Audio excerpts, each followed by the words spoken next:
To conduct a finite element analysis within ANSYS using HeliusMCT, the only change from a conventional ANSYS model is that your composite material will be defined using the HeliusMCT graphical user interface instead of creating a composite material definition in a more conventional way.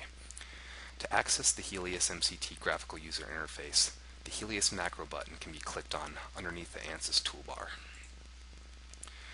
Once the graphical user interface for HeliusMCT is open, you are provided with a multitude of options for tailoring your individual MCT analysis requirements. HeliusMCT is shipped with multiple unidirectional and woven composite materials pre-stored. However, if you have a material that's not part of this library, you can create the material definition outside of ANSYS using Helius Material Manager.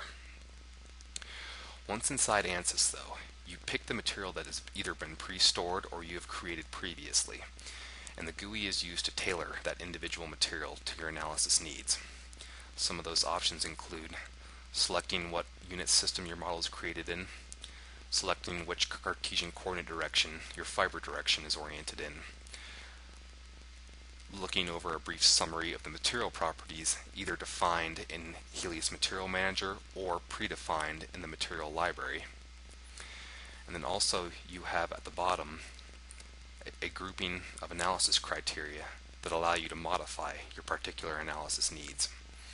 Some of these include whether or not to conduct a progressive failure analysis, whether to include pressure-induced strength enhancements to your analysis, whether or not to include pre- or post-failure nonlinearity, whether or not to include residual thermal stresses in your analysis, how much to degrade the matrix and fiber constituent stiffnesses after a failure event has been flagged, and also what level of output you required.